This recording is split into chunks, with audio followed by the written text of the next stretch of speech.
سمجھتے ہیں کہ ٹائم ویسٹنگ، یہ کر لیتے یہ کر لیتے یہ کر لیتے. ہم نے اپنے اکابر کو دیکھا ہے جنہوں نے بڑے بڑے کام کیے، لیکن آپ ان کے ذکر کی ڈیٹیل میں جائیں تو ایسا لگتا ہے یار یہ تو اتنا ٹائم یہ ذکر اللہ میں گزارتے تھے، ان کے پاس باقی کاموں کے لیے ٹائم کب بچتا تھا؟ لیکن باقی کام بھی انہوں نے بہت کیے. تو یہ جو لبرل طبقہ ہے نا ہمارا، ان کو یہ صوفی ٹائپ کے لوگ جو اللہ اللہ کر رہے ہیں تسبیح پکڑ کے یا ویسے ہی، ان کو یہ برے لگتے ہیں کہ ٹائم ویسٹ کر رہے ہیں. لیکن بات یہ ہے کہ جب انسان کو کسی سے محبت ہوتی ہے تو محبوب کی یاد میں ٹائم ویسٹ کرنا یہ اس کو ٹائم کی ویسٹنگ لگتا نہیں ہے. یہی تو منزل ہے بھائی، ہم پیدا ہی اللہ کے لیے ہوئے ہیں. ہو جائے اللہ کی یاد میں ٹائم ویسٹ، سبحان اللہ، اور کیا چاہیے؟ جانا کس کے پاس ہے؟ ہم نے اللہ کے پاس جانا ہے. تو ٹائم بچانا کہتے کس کو ہیں؟ میری یہ سمجھ میں نہیں آتا. ایک صاحب مجھ سے الجھ گئے کہ اتنا ٹائم ویسٹ کر رہے ہیں. میں نے کہا ویسٹنگ آف ٹائم کی ڈیفینیشن کیا ہے؟ کیا ڈیفینیشن ہے اس کی؟ یہ بہت امپورٹنٹ سوال ہے. دیکھو گورے کا معیار الگ ہے ٹائم ویسٹ کرنے کے بارے میں، مسلمان کا معیار الگ ہونا چاہیے. جب آپ منزل متعین کر لیتے ہیں نا تو اس منزل کی طرف جو بھی راستہ آپ کو لے کے جائے گا اس میں ٹائم کھپانا ٹائم ویسٹنگ نہیں ہے. اور جو کام آپ کو اس منزل سے ہٹا رہا ہے چاہے دیکھنے میں وہ کتنا قیمتی کام لگے، لیکن اسلام اس کو ٹائم ویسٹنگ کہتا ہے. مثال وہی میں ڈاکٹر اور باکسر والی لے آتا ہوں. آپ کا ہدف تھا ڈاکٹر بننا، صبح شام آپ کیا کر رہے ہو؟ باکسنگ سیکھ رہے ہو. اب باکسر تو کہے گا زبردست یار یہ آدمی ٹائم کا بڑا پابند ہے. ٹھیک صبح 8 بجے آ کے مکے لگاتا ہے، پھر جا کے ناشتہ کرتا ہے، پھر تھوڑا آرام کرتا ہے، اس کے بعد پھر دوپہر ٹائم. تو دیکھنے میں تو لگ رہا ہے کہ یہ ٹائم ویسٹ نہیں کر رہا، لیکن جس آدمی کو پتا ہو کہ آپ کا ہدف ڈاکٹر بننا ہے وہ کہے گا یہ ٹوٹلی ٹائم آپ کا کیا ہو رہا ہے؟ ویسٹ. ٹوٹلی اس کا کچھ بھی فائدہ نہیں ہے فیوچر میں. آپ میرے پاس لوگ آتے ہیں 40 سال کے 45 سال کے کہ ہم عالم بننا چاہتے ہیں، مدرسے میں داخلہ لے کے ہم کیا بننا چاہتے ہیں؟ عالم. میں ان سے کہتا ہوں آپ دین کا علم حاصل کر لیں بقدر ضرورت، قرآن کی تفسیر پڑھ لیں، احادیث پڑھ لیں، بقدر ضرورت مسائل سیکھ لیں. پراپر عالم بننے کا ٹائم اب گزر گیا ہے، اب ٹائم ویسٹ ہوگا آپ کا. کہتے ہیں یار میں علم دین میں اپنے آپ کو کھپاؤں اور ٹائم ویسٹ. میں کہتا ہوں بھائی بات یہ ہے کہ جتنی 8 سال آپ کو محنت کرنی پڑے گی نا اس کا آؤٹ پٹ اتنا اب نہیں نکلے گا. اس کی وجہ اس سے زیادہ آپ کسی اور کام میں اپنی صلاحیتیں کھپا سکتے ہو، اس کا آؤٹ پٹ زیادہ اچھا ہوگا. جیسے کوئی آدمی 50 سال میں میڈیکل کالج میں ایڈمیشن کے لیے جائے، ابے تو 4 سال وہاں لگائے گا، 2 سال پھر ہاؤس جاب ہوگی، اس کے بعد تجھے ایکسپیرینس چاہیے نا. ایکسپیرینس کے لیے 15 20 30 سال کے بعد جا کے انسان ڈاکٹر بنتا ہے، جو لوگ کہتے ہیں ہاں یہ اب کیا ہے؟ اسپیشلسٹ ہے یا واقعی ایک تجربے کار ڈاکٹر ہے. تو اس وقت ہے تو آپ کا انا للہ ہو چکا ہوگا، یا آپ اتنے بوڑھے ہو چکے ہوگے کہ کام کرنے کا ٹائم ہی نہیں ملے گا. آج جو علماء آپ کو کام کرتے نظر آ رہے ہیں نا یہ وہ تھے جو 18 سال کی عمر میں فارغ ہو چکے تھے، پھر انہوں نے تدریس کی. میں اپنی مثال دے دیتا ہوں آپ کو، شو مارنے کے لیے نہیں، کیونکہ یوٹیوب پہ نا میرے بارے میں بہت سا لوگوں نے اوٹ پٹانگ چیزیں بھی شائع کی ہوئی ہیں کہ یہ لطیفوں کے علاوہ اس بیچارے کو کچھ نہیں آتا، اس کے بیان میں حوالے نہیں ہوتے. تو شو مارنے کے لیے نہیں، انسان جب کوئی کام کر رہا ہوتا ہے تو اپنا انٹروڈکشن تو کروا دیتا ہے نا. آپ کسی ڈاکٹر کے پاس جاتے ہیں کہ میں اپنا کڈنی کا علاج کرنا چاہتا ہوں آپ سے، آپ کڈنی کے اسپیشلسٹ ہیں، تو ڈاکٹر کی ذمہ داری ہے نا کہ وہ ثابت کرے کہ ہاں جی میں کڈنی کا اسپیشلسٹ. آپ اس سے پوچھ رہے ہیں کہ آپ کڈنی کے اسپیشلسٹ ہیں، میں آپ سے علاج کروں گا، تو آپ کے پاس کیا دلیل ہے؟ ڈاکٹر تواضع میں، ارے ہم تو خادم، ہم کہاں میں کیا کڈنی کا پتہ، ہم تو جاہل ہیں. تواضع میں آ گیا نا ڈاکٹر، ارے کڈنی کیا ہوتا ہے مجھے تو یہی نہیں پتا کڈنی کی اسپیلنگ کیا ہے. میں کوئی سڈنی سے تھوڑی آیا ہوں جو مجھے کڈنی کا پتہ ہو. تو ایسے موقع پہ اپنی جو کوالیفیکیشن ہے یا جو بھی آپ کے اندر ایبلٹی ہے اس کو شو کرنا یہ کوئی تواضع کے خلاف نہیں ہے. ہاں اس میں میں نہیں کہتا کہ میں عالم ہوں، لیکن میں عام لوگوں سے کہتا ہوں کہ بھائی ٹوٹا پھوٹا آپ سے زیادہ اللہ نے علم دے دیا. باقی بڑے بڑے علماء کے مقابلے میں تو ہم، ایک صاحب نے مجھے کہا نا کہ آپ اگر عالم ہیں آپ کو قرآن و حدیث اگر آتا ہے تو امام ابو حنیفہ کی تقلید کیوں کرتے ہو آپ؟ پھر آپ کو تو خود آتا ہے قرآن و سنت. اور اگر آپ کو نہیں آتا تو آپ جاہل ہو, پھر بیان کیوں کر رہے ہو لوگوں میں؟ سمجھ میں نہیں آئی بات؟ نے کہا کہ ہم آپ کے مقابلے میں جاہل نہیں ہیں, آپ کے مقابلے میں عالم ہیں, ابو حنیفہ کے مقابلے میں جاہل ہیں. صحیح ہے نا؟ قرآن حدیث ہمیں آتا ہے, اتنا نہیں جتنا امام ابو حنیفہ کو آتا تھا, لیکن اس سے زیادہ آتا ہے جتنا آپ کو آتا ہے. ان صاحب سے میں نے کہا تو ایک ٹائم ہوتا ہے نا انسان کا. تو میں جلدی جلدی بتا دیتا ہوں. میں نے 8 سال دارالافتاء والارشاد میں درس نظامی کیا ہے. اس میں ہم یہ جو کہتے ہیں نا فقہ پڑھتے رہتے ہیں, یہ غلط ہے. حدیث فقہ ساتھ ساتھ چلتی ہے. سب سے پہلے ہمارے مدارس میں یہ وہ اصل موضوع سے ہم ہٹ رہے ہیں, جلدی سے مختصر بیان کر دوں گا میں تاکہ موضوع اتنا دلچسپ موضوع چل رہا تھا وہ بیچ میں گڑبڑ نہ ہو. تو ہمارے ہاں دینی مدارس میں سب سے پہلے جو چیز پڑھائی جاتی ہے وہ عربی گرامر ہے, کیونکہ ہمارے جتنے علوم ہیں وہ عربی میں ہیں, وہ اردو میں نہیں ہیں. آج بہت سارے یوٹیوب پہ مشہور اسکالرز ایسے ہیں ان کو عربی عبارت پڑھنا نہیں آتی, عربی حدیثوں کے ترجمے کم بخت غلط کر رہے ہوتے ہیں اور اپنے آپ کو بہت بڑے محقق بتا رہے ہوتے ہیں کہ ہم کیا ہیں, قرآن و حدیث کے بہت بڑے محقق ہیں. کم بختوں کو عربی نہیں پڑھنی آتی اور لوگ ان کو کہہ رہے ہوتے ہیں یہ ہیں اسکالرز. آپ ایک ڈاکٹر جس کو میڈیکل سائنس کی انگلش کتابیں پڑھنی نہ آتی ہیں وہ ڈاکٹر بن سکتا ہے؟ میڈیکل سائنس کا علم انگلش میں, اردو میں تھوڑی انگلش میں ہے نا. اس کمبخت کو انگلش ہی نہیں آتی, وہ کیسے ڈاکٹر بنے گا؟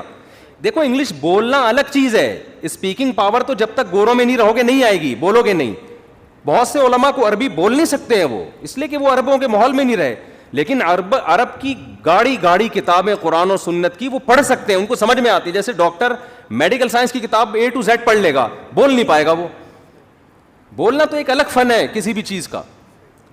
تو ہمارے دینی مدرسوں میں سب سے پہلے عربی گرامر ایسے خاندانی طریقے سے پڑھائی جاتی ہے نا, بالکل بال کی کھال اتاری جاتی ہے.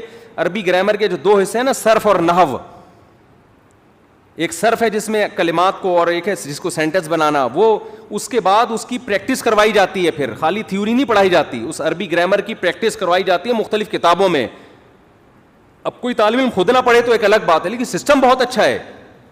تو عربی گرامر سب سے پہلے, اس کے بعد پہلے سال کے بعد ہمارا 7 سال تک ٹوٹل نصاب عربی میں ہوتا ہے, اردو میں کچھ بھی نہیں ہوتا. ٹوٹل نصاب عربی میں ہوتا ہے, ساری کتابیں عربی میں ہوتی ہیں, پڑھاتے بھی اسی میں. اس میں پھر ہماری ایک چلتا ہے فقہ, مسائل. فقہ کی آج کے اسکالرز نہیں, 1200 سال پہلے جو لکھی گئی ہیں کتابیں, جو صدیوں سے تواتر سے لوگ پڑھتے چلے آ رہے ہیں. آج 15ویں صدی کے جو اسکالرز ہیں ان پر فقہ کے معاملے میں اعتماد نہیں کیا جا سکتا. وہ جو صدیوں سے اسلامی حکومتیں چلی ہیں اس پہ ہزار سال ان کتابوں نے حکومت کی ہے, وہ فقہ کی کتابیں. اس کے ساتھ حدیث کی کتاب, اس کے ساتھ عربی ادب تاکہ عربی ادب میں مہارت ہو, پھر گرامر کی تھوڑی اور پیچیدہ کتاب. یہ 3 ٹاپک, پھر بلاغت. یہ 4 ٹاپک آخر تک چلتے ہیں. آخر کے 2 سال صرف اور صرف حدیث. بعض مدارس میں 1 سال ہوتا ہے, ہمارے مدرسے میں 2 سال. اس میں صرف اور صرف حدیث کی کتابیں پڑھائی جاتی ہیں. تو یہ نصاب سے پڑھ کے انسان نکلتا ہے. تو یہ ہو نہیں سکتا کسی نے یہ نصاب پڑھاؤ اور وہ اس کو لطیفوں کے علاوہ کچھ بھی نہ آتا ہو. اس کے بعد پھر ہے تخصص. 20 سال کوئی کم میرا خیال ہے عرصہ نہیں ہوتا. 20 سال سے ہم پورے دنیا سے جو مسائل آتے ہیں نا, وہ مسائل کی ہم پریکٹس کر رہے ہیں. پریکٹس کا مطلب یہ ہوتا ہے مسئلہ آیا, قرآن و سنت کی روشنی میں اس کا جواب لکھنا ہے. اس میں وراثت کے مسائل, طلاق کے مسائل, کاروباری مسائل, بینکنگ کے مسائل, کوئی دنیا کا مسئلہ ایسا نہیں ہے جو لوگ نہ پوچھتے ہوں. وہ مسائل 20 سال تک اس کی پریکٹس. اب عوام میں جب ہم بیان کرتے ہیں نا تو لوگوں کی مینٹل لیول پہ آ کے بیان کرتے ہیں, اس میں افلاطونیاں اور بقراتیاں نہیں جھاڑتے. اس سے لوگ سمجھتے ہیں کہ یار یہ لوگ بالکل فارغ ہیں, فلاں اسکالر تو ایسے بخاری پیش کر رہا ہوتا ہے. بھائی ہم عوام کے سامنے وہ بات کریں گے نا جس کا پبلک کو فائدہ ہو, وہ بات کی جائے گی نا جس کا عوام کے فائدے کی کیا چیزیں ہیں. عوام کے فائدے کی چیزیں تو بہت آسان ہیں جو قرآن نے ہائی لائٹ کی ہیں. تعالوا اتل ما ربکم علیکم, آؤ ہم اتل ما حرم ربکم علیکم, آؤ ہم بتاتے ہیں تمہارا رب کن چیزوں سے ناراض ہوتا ہے اور کن چیزوں سے خوش ہوتا ہے. اس میں تو اللہ نے کوئی وراثت کے پیچیدہ مسائل نہیں بتائے, یہ تو علماء کے لیے ہیں. سادہ سادہ باتیں قرآن نے کی ہیں جو نیچر کو اپیل کرتی ہیں. وہ باتیں کیا ہیں؟ اللہ تشرکوا بہ شیئا، اللہ کے ساتھ کسی کو شریک مت کرو. وبالوالدین احسانا، والدین کے ساتھ اچھا سلوک کرو. اور یتیم کا مال مت کھاؤ، وراثت کو وقت پہ تقسیم کرو. اور کیا ہے؟ معاہدوں کی پابندی کرو، جھوٹ مت بولو. یہ ساری جو بیسک اخلاقیات ہیں ان کو قرآن فوکس کرتا ہے. تو جو عالم صحیح معنی میں عالم ہوگا نا، وہ اپنی علمیت نہیں جھاڑے گا لوگوں کے سامنے، وہ لوگوں کے سامنے وہ بات کرے گا جو لوگوں کی ضرورت کی ہے. میں جب جامعۃ الرشید میں تھا تو میرے ذمہ طلبہ کو درس قرآن سکھانا بھی تھا. میں نے بار بار طلبہ کو ایک بات کہتا تھا، دیکھو واعظ یا عالم، اس کے سب سے بڑا فساد وہاں شروع ہوتا ہے کہ جب اس کے پاس کوئی نالج ہوتی ہے نا، بڑی زبردست نالج، وہ نالج عوام میں شیئر کرنا شروع کر دیتا ہے، حالانکہ عوام کو اس نالج کی ضرورت نہیں ہوتی. یہاں سے فساد شروع ہوتا ہے سارے. فرقواریت بھی یہیں سے پھیلتی ہے. دیکھو ایک ڈاکٹر کو کڈنی کے بارے میں بہت گہری معلومات ہیں، بہت معلومات ہیں. اب عوام میں اپنی معلومات شیئر کر رہا ہے. وہ عقلمند ڈاکٹر ہوگا کبھی بھی شیئر نہیں کرے گا. عقلمند ڈاکٹر ہوگا گردے کے بارے میں بیسک معلومات آپ کو بتا دے گا، بھائی پانی ٹائم پہ پی لیا کرو. یہی کہے گا نا، بھائی شوگر کنٹرول میں رکھو، بلڈ پریشر چیک کر لیا کرو. جو عوام کے فائدے کی 2-4 چیزیں ہوں گی وہ عوام کو بتا کے لیکچر کیا کرے گا؟ ختم. بے وقوف ڈاکٹر کیا کرے گا؟ کڈنی کی ڈائیگرام بنائے گا اور کڈنی میں پورا جو اس کمبخت نے 10 سال لگا کے کڈنی کو پڑھا ہے نا، وہ آپ کو سمجھانا شروع کر دے گا. لوگ کہیں گے یار خاندانی ڈاکٹر ہے. ابے تجھے کیا فائدہ ہوا اس خاندانی ڈاکٹر کا؟ نہ تجھے وہ تفصیل یاد رہے گی. تیرے فائدے کی چیز تو صرف اس میں اتنی ہے، ڈاکٹر اتنا دور 4 کی طرح بتا دیتا، کمبختو گردوں کا بیڑا غرق ہو رہا ہے بلڈ پریشر کی وجہ سے، شوگر کی وجہ سے، پانی کی کمی کی وجہ سے، سٹے مارنے کی وجہ سے. ٹھیک ہے، کمبختو اس کا خیال کیا کرو. یہی ریسرچ ہے. اب عقلمند لوگ اس ڈاکٹر کو چومیں گے، ہاتھ چومیں گے، ہمارے فائدے کی چیز بتا دی. بے وقوف کہیں گے اس کمبخت کو آتا کچھ بھی نہیں. سمجھتے ہو کہ نہیں سمجھتے؟ یہی حشر علماء کے ساتھ ہو رہا ہے. کوئی افلاطونیہ بنو امیہ کی رپورٹیں پیش کرے نا آپ کے سامنے آ کے، بنو امیہ نے یہ کیا، پھر بنو عباس نے یہ کیا، پھر یہ وہ بخاری کی حدیث فلاں، اور وہ نمبر پلیٹیں لگ رہی ہیں سنیں آج کل گاڑیوں کی، اور وہ ہوگا، اور پھر ایسی جس کا عوام کو کخ بھی فائدہ نہیں ہے سوائے نفرتیں پھیلانے کے. لوگ کہیں گے یہ ہے کیا؟ خاندانی ریسرچر، یہ ہے بہترین ریسرچ کرنے والا. اس ریسرچ کا پبلک کو 5 روپے کا بھی فائدہ نہیں ہے. اور علماء کے پاس اس ریسرچ کے جواب بھی ہوتے ہیں، لیکن علماء کو پتہ ہے اگر جواب دیا، پھر یہاں سے جواب، پھر وہاں سے جواب، وہی ہوگا جو اگلا چاہ رہا ہے. عوام ایک غیر ضروری بحث میں کیا ہوگی؟ الجھ جائے گی. تو جس نے الحم سے لے کے والناس تک قرآن پڑھا ہے نا، قرآن کو سمجھتا ہے. کہتے قرآن نے جن چیزوں کو زیادہ فوکس کیا ہے انہی چیزوں کو ہائی لائٹ کرو. تو قرآن تو اس چیز کو فوکس کر رہا ہے جو میں بھی آپ کے سامنے آیتیں پڑھ رہا ہوں. انی ظننت انی ملاق حسابیہ، انسان کہے گا مجھے پتا تھا میرے اعمال کا بدلہ مجھے ملنے والا ہے. تو اب وہ اعمال کیا ہیں؟ وہ اعمال وہ ہیں جو قرآن اہل جنت کے اعمال بیان کرتا ہے. وہ اہل جنت کے اعمال کیا ہے؟ یصلون ما امر اللہ بہ ان یوصل، جس رشتہ داری کو اللہ نے جوڑنے کا حکم دیا یہ اس رشتوں کو توڑتے نہیں ہیں، یہ اہل جنت ہیں. تو ہمارا ہدف جنت ہے یا اس کے علاوہ کچھ اور ہے؟ تو میں جو بیان لے کے چلا تھا نا کہ دین پر آنے کے بعد اول تو شیطان آنے نہیں دیتا، جب انسان دین پر آ گیا تو اصل ہدف سے کیا کر دیتا ہے؟ ہمارا اصل ہدف ہے جنت. تو ہم نے جنت میں جانے کے لیے وہ صفات پیدا کرنی ہے جو اللہ نے اہل جنت کی بتائی ہیں. ان اہل جنت کی صفات میں کہیں بھی نہیں ہے کہ ان کو بنو امیہ کے بارے میں پوری رپورٹیں معلوم ہیں، ان کو بنو عباس اور ایک ایک رپورٹ ان کو معلوم ہے، نمبر پلیٹیں لگا رہے ہیں بنو امیہ کے بارے میں. یہ کہیں بھی نہیں ہے. ٹھیک ہے کبھی کبھار یہ ٹاپک بھی صحیح ہے ایک معلوماتی پروگرام کے طور پر، لیکن پوری قوم کو ایک چیز پہ دھکیل دینا، بھائی قوم کے یہ مسائل نہیں ہیں، قوم کے مسائل کچھ اور ہیں جو قرآن ہائی لائٹ کر رہا ہے. آپ بعض لوگوں کی تقریریں سنیں، صبح و شام وہ اہل بیت کے فضائل بیان کرتے ہیں. بہت اچھی بات ہے، اہل بیت سے محبت ہمارے ایمان کا جزو ہے، بالکل ہمارے ایمان کا جزو ہے.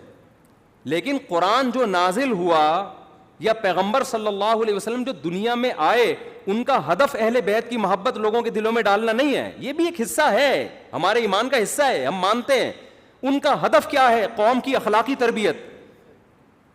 جو پیغمبروں نے مارے کھائی ہیں سود چھڑوانے کے لیے, زنا چھڑوانے کے لیے, شرک چھڑوانے کے لیے, قطع رحمی, صحابہ میں یہی تو اوصاف پیدا ہوئے تھے. قرآن کیا کہہ رہا ہے کہ وہ لوگ جو ایک دوسرے کے خون کے پیاسے تھے, الف بین قلوبہم, ان کے دلوں کو ہم نے کیا کیا؟ جوڑ دیا آپس میں. تو اس لیے میں آپ سے بار بار کہہ رہا ہوں, جب دین کی طرف آؤ نا تو اپنا ہدف متعین کرو, ہمارا ٹارگٹ ہے کیا, ورنہ شیطان آپ کو دائیں بائیں غیر ضروری بحثوں میں لے جائے. پنجاب کے ایک بہت بڑے عالم تھے, یہ تقریباً 15-16 سال پرانی بات ہے. بڑی اللہ نے استعداد دی, صلاحیت دی, یونیورسٹی کالج چھوڑ کر انہوں نے علم دین حاصل کیا, بڑا زبردست خاندانی عالم بنے. وہاں لوگوں نے بتایا, ہمیں بڑی توقع تھی کہ یار یہ تو ایک تہلکہ مچا دے گا. وہ کیا ہوا, ان کا کسی سے یزید پہ مناظرہ ہو گیا کہ یزید جنتی ہے کہ جہنمی ہے. اس مناظرے کو ایسا انا کا مسئلہ بنایا نا کہ اب مجھے وہاں لوگوں نے بتایا کہ اب محترم کی پوری, وہ یزید کو جنتی کہتے تھے, میجورٹی جہنمی کہتی ہے. انہوں نے اب پوری صلاحیتیں کھپا دیں یزید کو جنتی ثابت کرنے میں, اور اس کے بہترین مناظر بن گئے وہ. ابے بھائی آپ ادھر نہ جائیں جہاں آپ کو قوم لے کے جا رہی ہے. پوری زندگی کا حاصل آپ نے اگر یہ نکال لیا کہ یزید کو جنتی ثابت کر دیا, تو یار آپ نے 8 سال مدرسے میں اس لیے ٹائم ویسٹ کیا ہے, آپ کے اوپر لوگوں کی زکاتیں خرچ ہوئی ہیں, صدقے خرچ ہوئے ہیں آپ کے اوپر لوگوں کے. کیا یزید کو جنتی ایک شخصیت ہے, اس کی اتنی ویلیو کیوں دے رہے ہو اس کو آپ؟ ایک تاریخی حیثیت ہے. آپ اپنا ایک بیان ریکارڈ کروا دیتے, میری رائے ہے اور اس کے جواب میں, اس کے بعد بھاڑ میں جائے یار, کوئی اور کام کرو بیٹھ کے. کسی کو اتفاق ہے ٹھیک ہے, نہیں ہے تو بھاڑ میں جائے, جو مرضی کرنا ہے کرے. یہ ہونا چاہیے نا. لیکن چونکہ عوام میں یہ موضوع چھڑ گیا ہے, اب عوام کو چسکے لینے کا شوق. اب آپ نے یزید کو لعنتی ہونا ثابت کیا, لوگ جوش میں رو رہے ہیں, یزید لعنتی لعنت اللہ علیہ. لوگ جوش میں آ کے لیٹ گئے اور خطیب کو کندھوں پہ اٹھا لیا, یزید کو اس نے آج لعنتی اور جہنمی ثابت کر دیا. پبلک میں تو خوش ہو جاؤ گے میرے بھائی. اور کسی نے جنتی ثابت کرنے پہ پورا زور لگا دیا. یہ جتنے بڑے بڑے علماء, مفتی تقی عثمانی صاحب جیسے, آپ ان کی اسٹیٹمنٹ دیکھیں, مختصر ہوتی ہے. چاہے یزید کے بارے میں رپورٹ پیش کریں گے نا, 2 جملے رپورٹ پیش کر کے آگے نکل گئے, اپنی صلاحیتیں کسی اور کام میں لگا رہے ہیں. ان کا بیان, مفتی تقی صاحب جیسا دنیا میں شاید کوئی عالم ہو, دنیا میں پاکستان لیول پہ بات نہیں کر رہا, لیکن آپ ان کا بیان سنیں, ایسا لگتا ہے شاید یہ عالم بھی نہیں ہے. وہ آدمی کہتا ہے یار یہ تو وہ باتیں کر رہے ہیں جو تبلیغ والے بھی وہی 6 نمبر میں وہی باتیں کر رہے ہوتے ہیں. ماں باپ کا احترام, علماء کا, ایسے ہی کرتے ہیں نا مفتی تقی صاحب. علماء کا احترام کرو, ماں باپ کا احترام کرو, نماز ٹائم پہ پڑھا کرو, یہ والی تسبیح صبح پڑھ لیا کرو. بیان ان کا ایسے ہوتا ہے. آدمی کہتا ہے یار ہم نے تو سنا تھا یہ ملیشیا ان کو بلاتا ہے اپنی میٹنگ میں, سعودی عرب میں حرمین کے علماء ان کے درس میں بیٹھتے, تو کہ 6 نمبر سننے کے لیے بیٹھتے ہیں. وہ بھائی جب ان کی علمی مجلسیں ہوتی ہیں نا علماء کے ساتھ, پھر یہ والا اسٹائل نہیں ہوتا. پھر وہ عربی میں حوالے نہیں, دھڑا دھڑ عربی میں حدیثیں پڑھ کے سنا رہے ہوتے ہیں. آج ان پر بھی لوگ الزام لگا رہے ہیں ان کو حدیثیں نہیں آتی. اگر مفتی تقی صاحب کو بھی حدیث نہیں آتی نا میرے بھائی, پھر شاید دنیا میں کسی کو بھی نہیں آتی. ان کی حدیث کی تکملۃ فتح الملہم, ان کی صحیح ہے مسلم کی عربی شرح ہے, اٹھا کے دیکھو دماغ کی چولہے ہل جائیں گی آپ کی.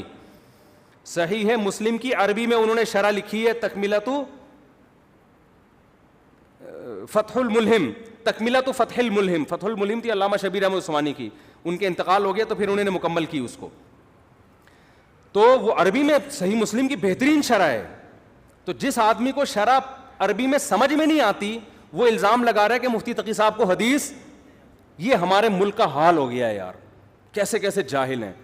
تو مفتی تقی عثمانی صاحب جو عوام کے سامنے زیادہ علمیت نہیں جھاڑتے نا, اس لیے کہ وہ صحیح عالم ہے. ان کو پتا ہے کہ عوام کے ٹاپک یہ نہیں ہے کہ میں یہاں بیٹھ کے پیچیدہ. جب ان کی آپ علمی مجالس میں جاؤ گے, علمی محفلوں میں, ہم تو گئے ہیں نا, مجلس تحقیقات جب ہوتی ہیں, پھر اس میں انسان کا پتہ چلتا ہے. وہ علماء کے سامنے علماء کے مینٹل لیول پہ آ کے بات کرتے ہیں, عوام کے سامنے عوام کے لیول پہ آ کے بات کرتے ہیں.